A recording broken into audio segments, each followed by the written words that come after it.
this is a weekly love reading for Scorpio. Um, let's start off with the first card, which is the love theme of the week, which is the Seven of Cups.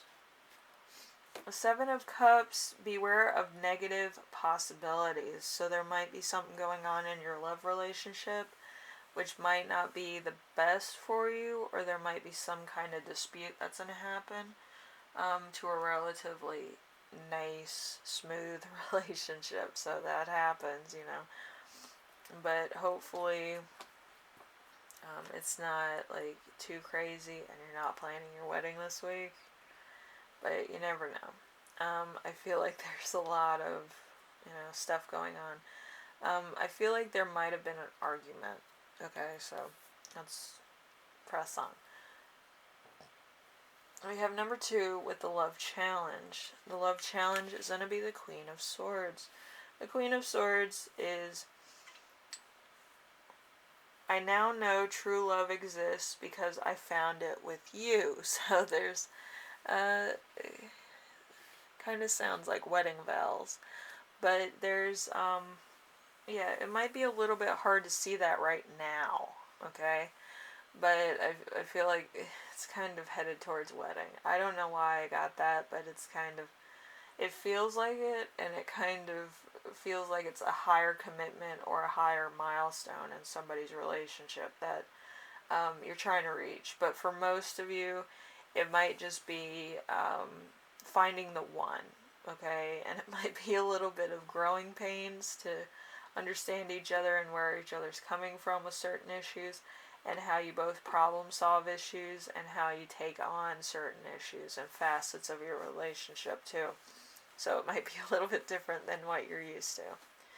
Alright, so we have number 3, which is your lesson in this relationship, which is the Knight of Cups in reverse.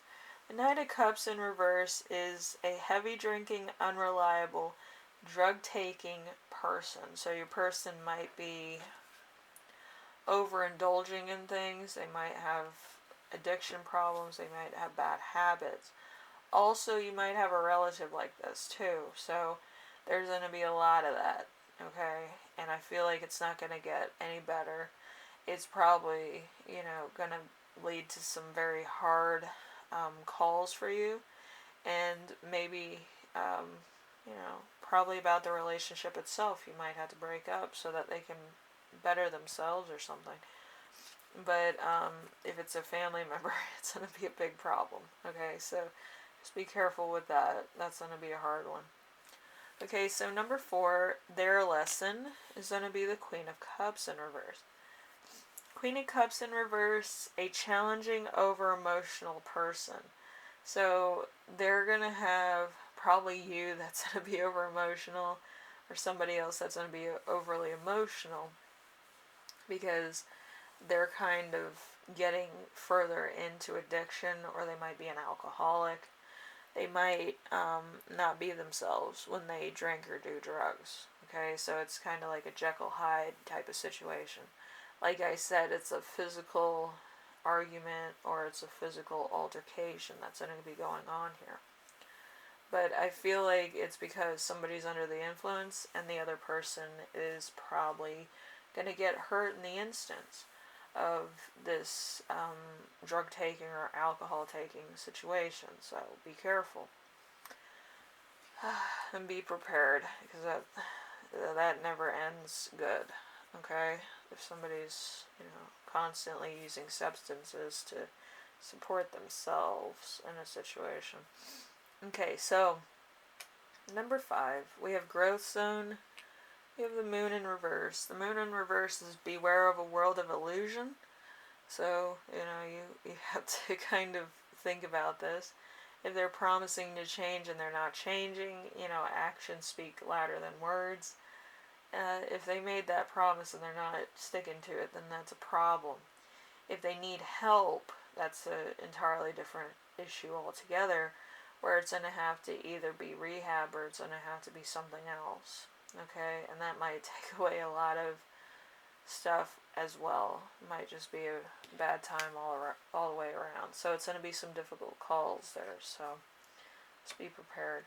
Anyway, number 6, we have sex and romance. We have the Eight of Cups in reverse. The Eight of Cups in reverse is emotional confusion.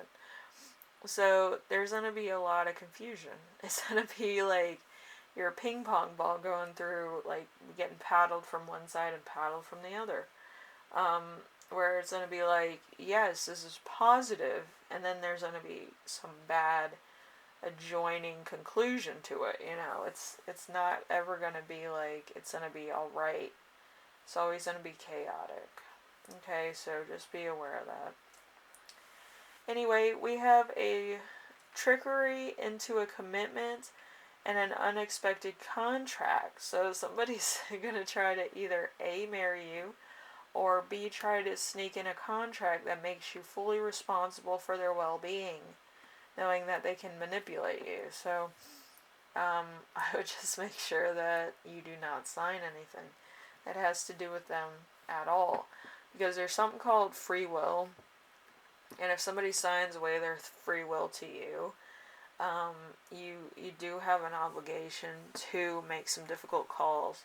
You can't always allow them to manipulate how you think or how you feel, or using emotions against you, because that's I think that's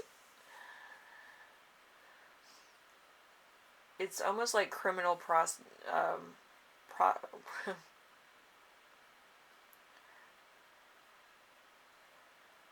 okay, so there's this thing in law. It's called criminal manipulation, and it's where somebody agrees to take the fall for somebody else, and that's exactly what's going to happen. It's either you're an enabler in that case, or you're going to be taking the fall for that case. You do not want to be in either situation in that case, if I'm being totally honest. Because the enabler is always going to be looked at as the bad guy in this situation if they're drug taking or they're using drugs or they're alcoholics. The fact of the matter is that you do not want any type of affiliation with this situation, because it becomes an issue. It becomes an issue in your home, with your personal, mental, spiritual, and physical way you see yourself. Because you don't know what to do. You're damned if you do, damned if you don't, basically. So don't sign anything without 100% legal teams telling you and advising you what you should do in this case. If they say sign it, you need to make sure that you have a pre-consult that says if anything should happen and I'm not there, they need to go to this place.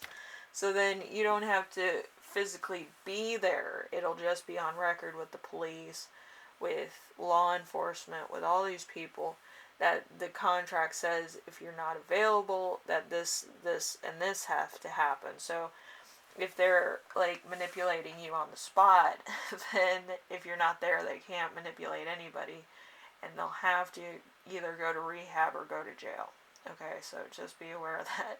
You had to make a pre-consult or a clause in a contract to make sure that everything is taken care of, even if you're not there. Basically, you're giving away this person that, could ruin your life to, you're actually giving away their rights to the state, which is very interesting.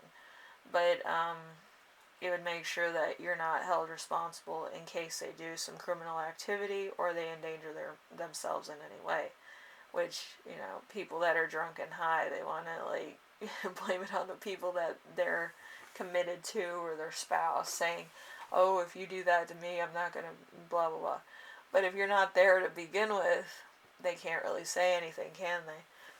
But I would make sure that if that's the case, get an attorney to help you with that. It might cost you a bit of money, but it's better than the alternative of wasting all your money trying to send this person to rehab and such and such, Anyway, Scorpio, hopefully everything's alright.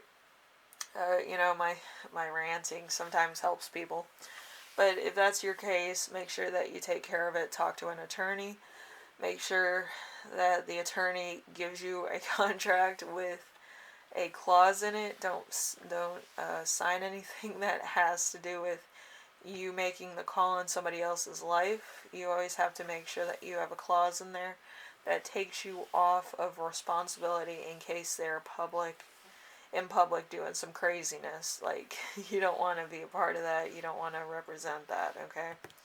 Anyway, take care of yourself, and I will see you in the next reading, alright? Later.